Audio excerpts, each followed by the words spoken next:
So guys, तो इस बार हम लोग मना चुके हैं निक्कू निराला को, तो बहुत बढ़िया इस समय वो देने वाले हैं इंटरव्यू। आइए फिर से जानकारी लेते हैं उनसे कि कैसा इंटरव्यू देते हैं। आइए आगे देखते हैं। आप कुछ मेरा माइक में कहना चाहेंगे, आप कैसा देना चाहेंगे? अरे चिंतिया का क्या दें? हाँ इंटरव्यू। अच्छा इंटरव्यू, ऐसे बोलो इंटरव्यू। अब तुम डायरेक्ट ही बोलो क्या देना चाहते हैं, कोई भी गलत समझेगा। तो हम यही कहना चाहेंगे कि आप देख सकते हैं हम खूंटे पर बैठे हुए हैं। देखिए खूंटा इतना बड़ा है, ठीक है। अंदर चल गया तब अब मतलब सब कमेंट में जरूर लिख लें कितना फिट जाएगा। अरे बाप, अरे यार ठीक है, मोबाइलिया मतलब तुम व्हाट्सअप चलाते हो, मतलब कितना फिट जाएगा ऊपर, अभी कितना रैंकिंग खाएगा वीडियो ये वाला। अच्छा वीडियो कितना रैंकिंग खाएगा? हाँ।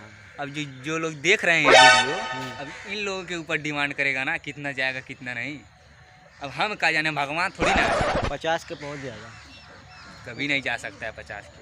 चल जाएगा। पूछ लो इन सबसे जाएगा कि नहीं। भाई जाएगा कि नहीं कमेंट में जरूर लिख दें, और बढ़िया से बढ़िया प्यारा दे दें इनको। आपके लिए हम बताए तो इंटरव्यू तो हम बताए, हमको प्यार नहीं चाहिए। आपकी हम बताए, आपकी हम बताए तो अब भगवान के पहुँच जा, बताओ भगवान के नाम रुक जा भगवान के पहुँच जा, रुक जा रुक भगवान के पहुँच जा भाई। बतावा ठीक है, बतावा।